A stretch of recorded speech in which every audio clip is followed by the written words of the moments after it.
Hello, people of YouTube. How you doing? My name's Tom, and I would like to have a word with you on the subject of acne medications.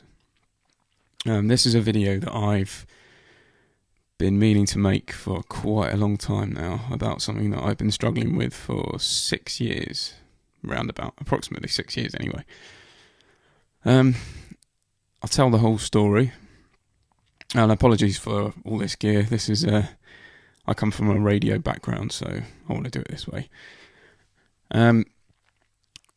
Basically, all started in my late teens, sort of 16, usual time.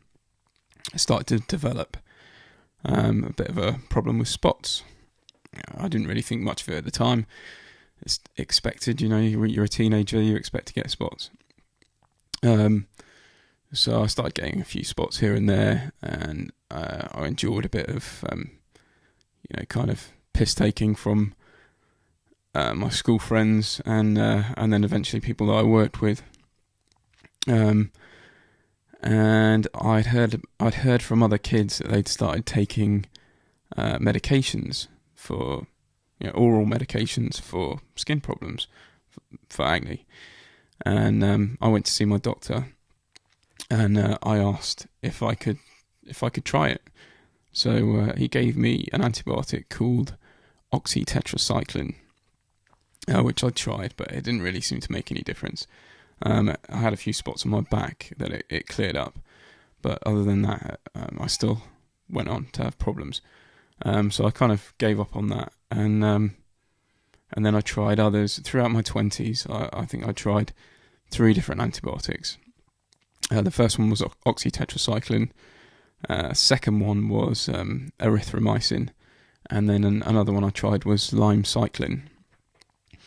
All 3 of them didn't really seem to do very much. Maybe cleared up my skin a small amount, and then as soon as I stopped taking them, the spots would just come back again, and most of the time they'd come back worse. During all this time trying to clear my skin, I had various conversations with doctors who assured me that there was no links between diet and skin problems, especially acne. They said there was no way that anything you ate could affect your skin. So I believed them, and I spoke to a doctor friend of mine in my early 20s, and I was talking to him about problems that I'd had with my skin, and he told me then about a drug called ROACCUTANE. I think in the States it's known as ACCUTANE, and throughout Europe it's known as ISOTRETINOIN. So in my late 20s, I think I was about 29, I was hammering the gym. I was really into physical fitness, and I was probably the fittest I'd ever been.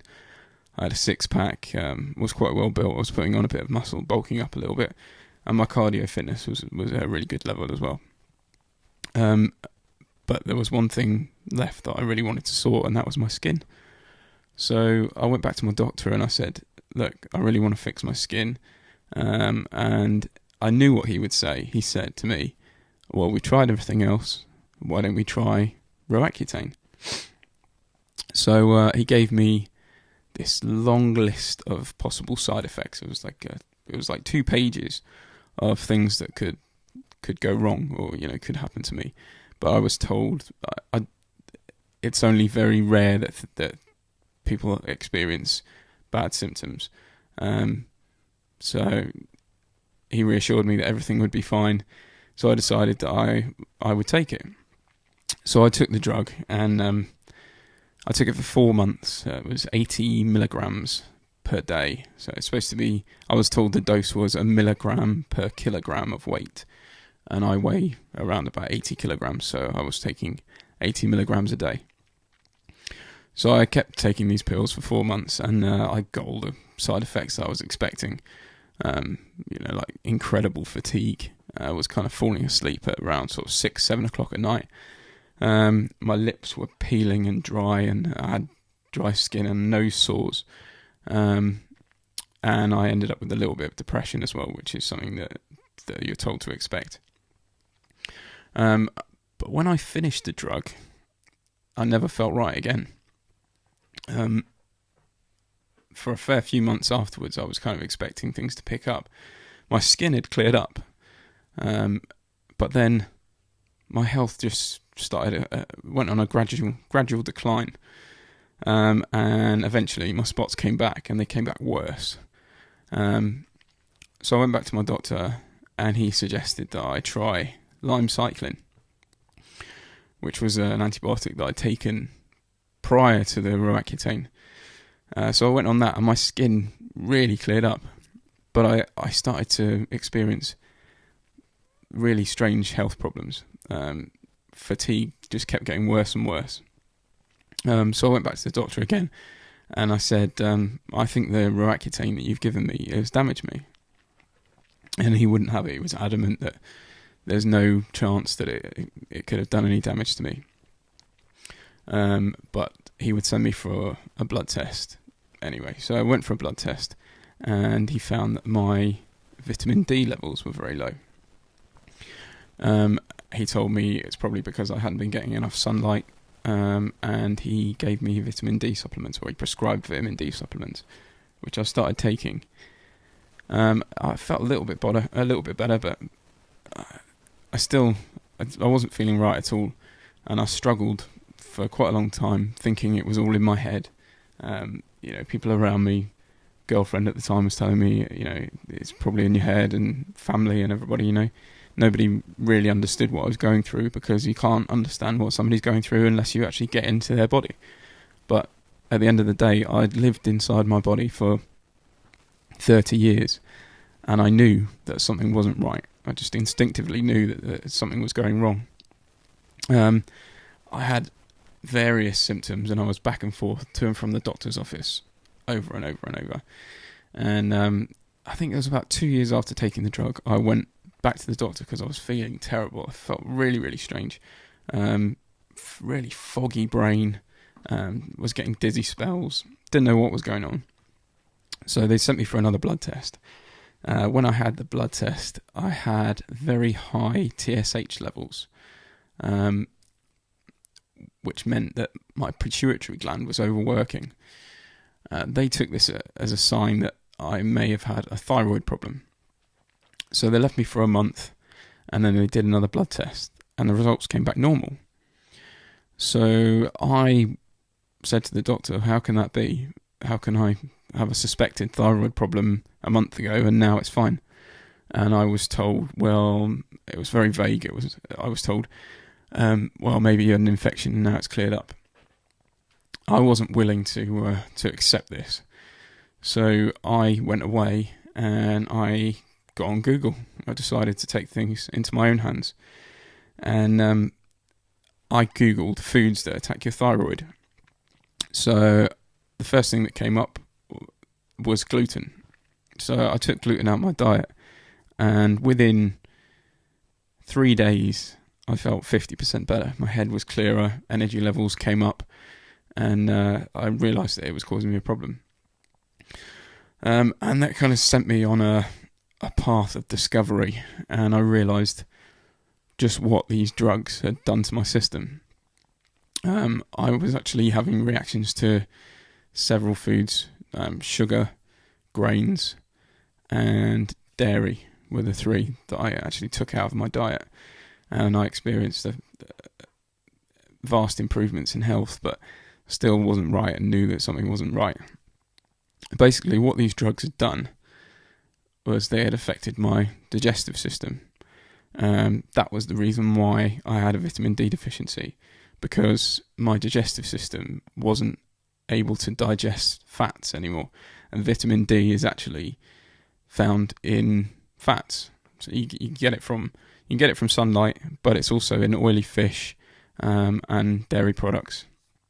And it's a fat soluble vitamin. And if you lose the ability to digest fats, then you end up with a vitamin D deficiency, basically. So what these drugs had done, they'd actually caused a bacterial imbalance in my in my gut. So in the microbiome, they call it, or the gut flora. I figured this out for myself, and I got in touch with a nutritionist who immediately, without even seeing her, arranged for a stool sample test to be done. I won't go into too much detail about what I had to do, but basically I had to collect it over 3 days and send it away to a lab in the UK. I don't live in the UK, I live on a small island, but I had to send it away to a lab in the UK called Genova Diagnostics. And they test for the DNA of all the bacteria, and they also test for parasites. Well, when it came back, they found that I had 2 parasites, not 1, but 2 I was carrying. One of them was Blastocystis hominis, and the other one was Endolimax nana trophocytes, I think it was. So I tried for a while with natural remedies and probiotics to get rid of. It was like herbal antibacterial agents, basically, and strong probiotics. The probiotic I was using was VSL3, and I was using berberine and grapefruit seed extract to try and kill off these parasites.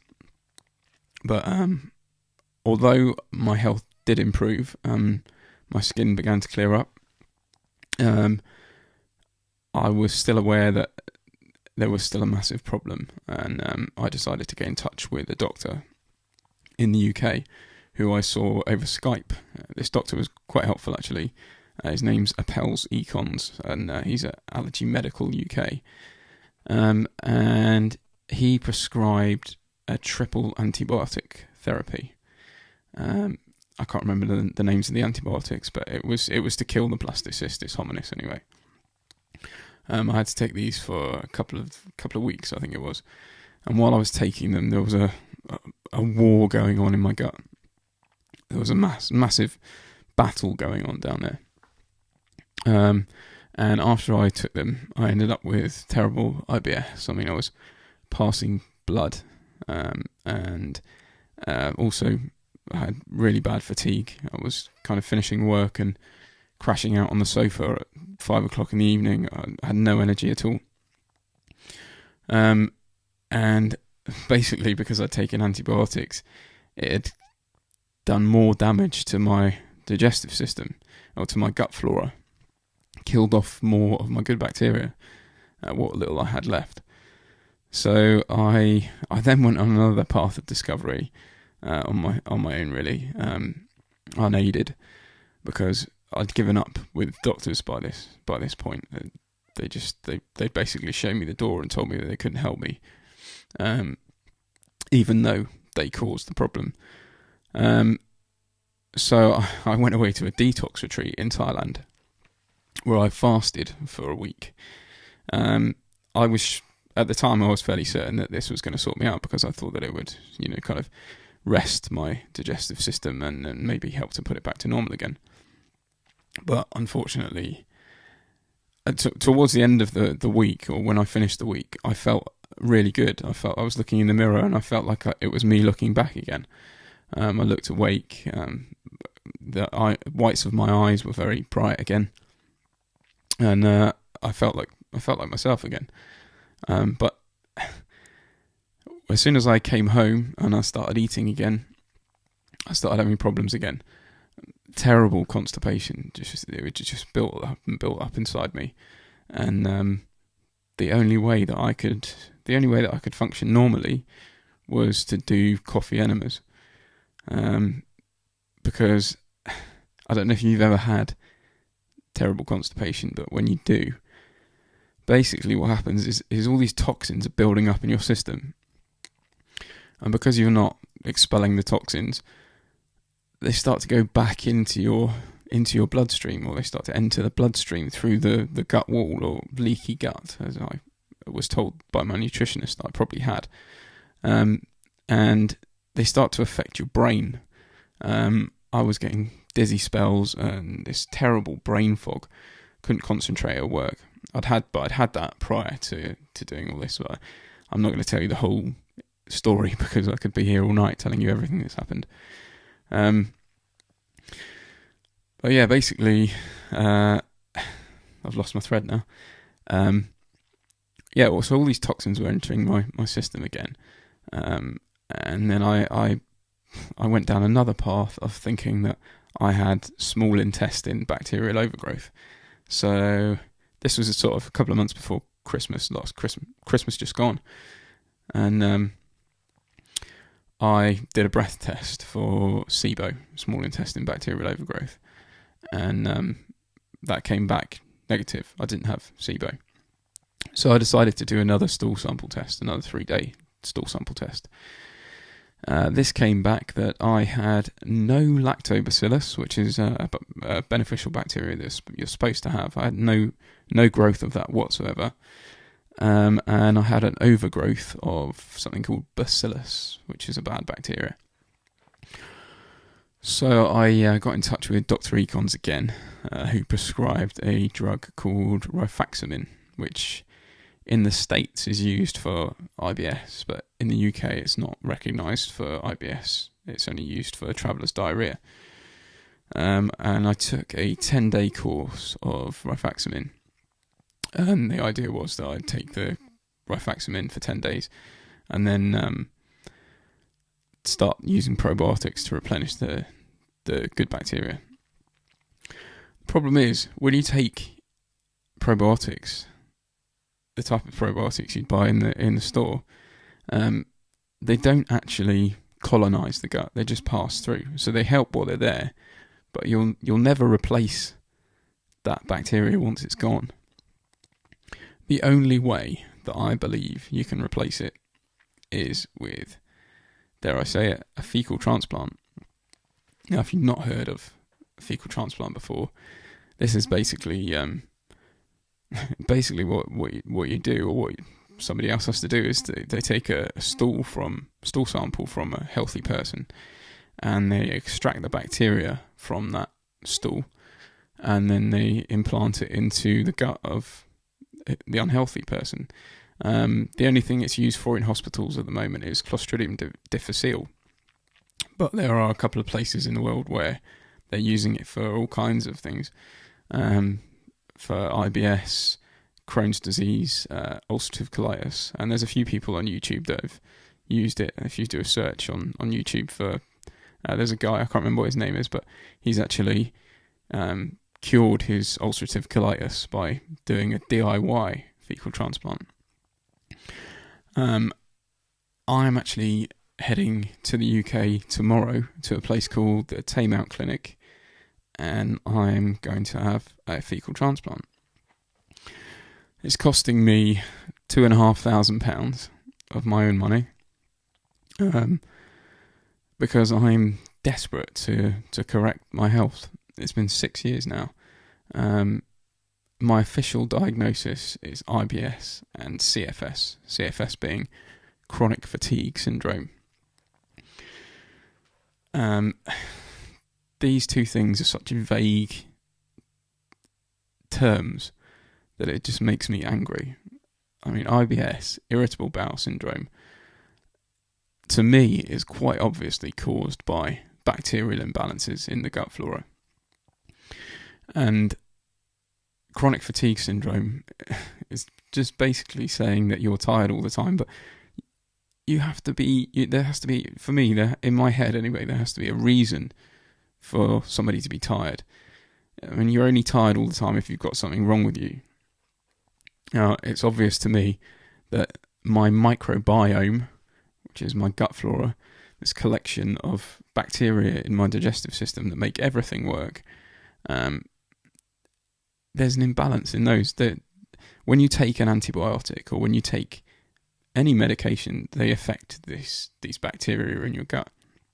When you take an antibiotic, it doesn't just kill the good bacteria. Sorry, it doesn't just kill the bad bacteria, it also kills the good bacteria. So, I mean, if you're the kind of person that has a low immune system and you're taking a course of antibiotics maybe once a year or twice a year, it's going to have a massive impact on your gut flora, on these bacteria that actually keep you alive. I mean, there's a statistic that says that 90% of the cells in the human body are bacterial cells, and most of them reside in the gut. We're actually outnumbered 10 to 1 by bacterial. So I heard someone else say in a TED presentation that we are basically a walking bacterial colony. And it's totally true. Without these bacteria, we wouldn't survive. We have a symbiotic relationship with these bacteria. And then now, after everything's happened to me, I've actually realised that it's bacterial imbalances that cause acne. It's the toxins that they're creating coming out through the skin that are causing people's acne. That's why if you have acne, just try this, right? If you have acne, try fasting for a couple of days. And I guarantee your skin will clear up. Not totally, but you'll see a difference. You'll notice that your skin improves if you fast for a couple of days, because your acne is either being is happening because of something you're eating or bacteria feeding on something that you're eating. So you don't even need to fast, right? The two things that you should do, or that you should try, or maybe three things: cut out sugar, number one. All forms of sugar. So that includes carbohydrates as well. So that includes grains. So cut grains out. So cut out sugar, cut out grains, and also cut out pasteurized dairy.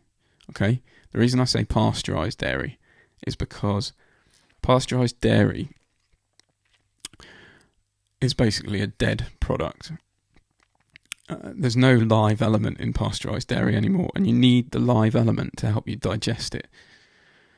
See, there's a lot of people that are lactose intolerant, and that's because pasteurized dairy only contains lactose. It's supposed to, milk and dairy products are supposed to contain something called lactase as well, and the lactase helps you digest the lactose. Now, pasteurized dairy is just a waste product in my mind now, after everything that I've learned. Don't have it. If you really want dairy, if you really want milk products, then find a farm near you where you can go in and just get unpasteurized milk. Or the best thing is unpasteurized goat's milk, because there's less chance of it having harmful bacteria in there. I've also come across a few books that have helped me out in all this. A couple of them have been written by a great author. He's a neurologist and a nutritionist, and his name is David Perlmutter. I'm currently reading his book Brain Maker at the moment. This is it. This book, basically it's about how gut microbes, or the microbiome, affects the brain. That's a great read. And I also read his first book, Grain Brain, about how gluten and sugar affect the brain. That's a really good read, and that was very helpful to me. And another one, which I kind of scan-read because there was a lot contained in there that I'd read in other places on the internet, and it's the GAPS diet, Gut and Psychology Syndrome diet, and that's written by Natasha Campbell-McBride. And this can be, the information or the knowledge that's contained in this book can actually be used to treat autism, ADHD, dyslexia, depression, schizophrenia, lots of brain defects basically that she says have been caused by issues in the gut. And after everything that I've been through, I believe her, because the way that this has affected my brain, it's affected my body, but it's also affected my brain. It's kind of been it's been an eye-opening experience. The biggest thing has been the foggy brain, but I also had a lot of anxiety problems, and I noticed it correlated with the issues that I had in my digestive system. So if I didn't, I'm going to go into details that I probably shouldn't share on the internet, but I don't care anymore. basically my IBS problem. I wouldn't go to the toilet.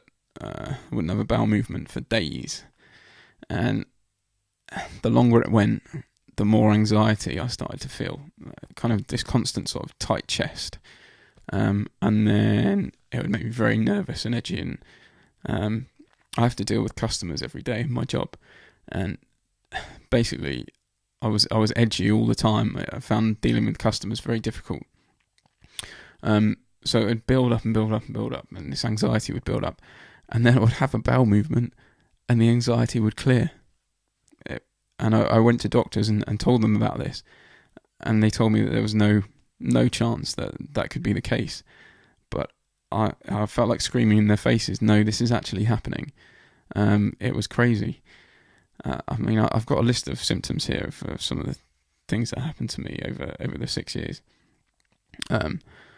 This isn't really in chronological order, but I mean, I've had back pain in my lower back. That's obviously my bowels. And sometimes it was very, very sharp pain and cramping, kind of in what I thought was the kidney area at the time.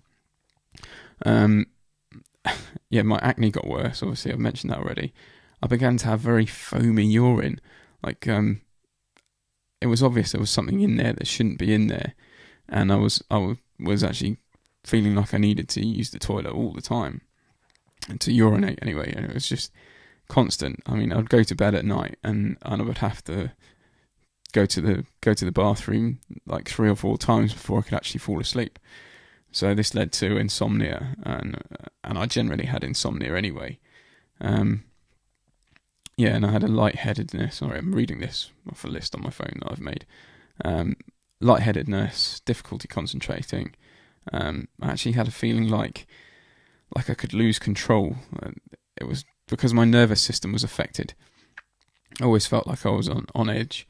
I had a very low mood and was depressed a lot of the time. And I'm not talking, oh, I'm so sad, that kind of depression. I mean like proper depression, you know. Anybody who's had depression before will understand what I'm talking about. The anxiety that I've mentioned. I also had massive sugar cravings. I had this, along with the acne, it was like a rash type acne. I've actually kind of got it to a certain extent now. I'll move to the camera so you can see it a bit better.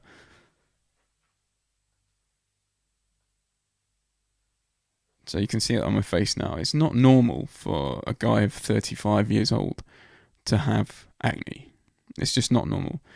And to me, anybody who's got acne on their face, it says there's something going wrong on the inside of your body. It's not that your skin is dirty or your oil glands are filling up with dirt. That's rubbish. It's total crap. They're fucking lying to you. It's coming from inside your body. Why do you think they give pills? They give pills to deal with something that's going on inside your body that is causing the issues on your skin. Yeah, my eyes have been swollen for years. I've been looking in the mirror thinking this isn't me looking back. My eyes are puffy and swollen, and if I showed you a photo now, I'm not sure how to show photos on here. Maybe I'll edit it afterwards. Yeah, you'd see a total difference in my face. I mean, people look at me. I've shown pictures to people that I've met in the last 6 years of how I used to look before all this started, and they've kind of said to me that doesn't even look like you, and I feel like I'm a totally different person. What else have I had to deal with? Yeah, acid reflux that seemed to go on forever. I had occasionally had very acute abdominal pain. Sorry. Oh yeah, and like I suffered with hay fever right from my mid-teens, and I began to have hay fever all year round. Now this, I've learned, is a sign of inflammation in the body. So it was like my system was going into an inflammatory overload. And then any dust or anything that I got up my nose would just send me off on one, just sneezing constantly. Couldn't stop sneezing. It was mad. The low vitamin D. tired and dizzy. I had sudden like fits of nausea as well, occasionally for a while, and then it would just clear. But I mean, as you can see, it's just a whole long list of symptoms that I had because of these acne drugs. So my advice to you is, if you have acne, don't take medication for it. If you're in your late teens now, or if you're in your teens and you're having problems with acne, or if you're in your 20s or 30s and you're still having problems with acne and you're considering taking medication, don't do it. Look at your diet. Look at what you're eating. Are you consuming high amounts of carbohydrates? Are you consuming high amounts of sugar? Are you consuming lots of pasta and bread, as I was? I mean, I was a complete pasta junkie right from my mid-teens right throughout my 20s, because I was going to the gym and you're told that eating pasta is the thing to do, to bulk up on your carbs and you'll have plenty of energy. What I was actually doing was I was feeding the bad bacteria in my gut that was producing the toxins that was giving me spots. And I wish I could get in a time machine and go back to talk to myself before I took these medications and say, look, don't do it. Just change your diet. Don't listen to doctors. Because conventional doctors, they are doctors of medicine. Okay, they don't really know what it takes to keep a person healthy. If they did, people wouldn't be getting sick with all kinds of illnesses and diseases. I've learned that when it comes to your health, the buck stops with you. You're responsible for your health. You're the only person who's ultimately responsible for your health. So study, read lots of books, use the internet. It's a good tool, but make sure that what you're reading is stuff that is proper information, not rubbish that's been written on a forum by somebody. Make sure that what you're reading is legit. There's lots of information out there, and I would actually suggest that you go on Google and start looking at links between the gut and the skin, and gut and brain. There's a strong connection between the gut and the brain. Also, if you have any mental issues, then start looking at your gut health as well, because it can really help, and try to improve the health of your microbiome of your gut flora.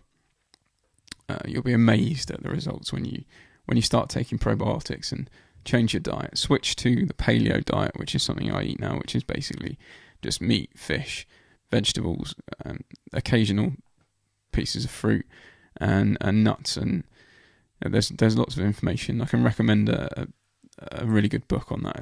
It's called the Paleo Primer, and it's available on Amazon. That's a book that I use to help me. And the first 60 pages of that book are really informative, and you'll find it a really helpful read. Anyway, I just thought I'd make a video just warning people of the dangers of these acne drugs. Don't take them. It's playing with your health. They're chemicals that you shouldn't be ingesting. It's just not a recipe for health. I'm going away tomorrow, as I said. Hoping that the procedure that I'm going to have is going to sort me out once and for all. It's been a very, very long 6 years.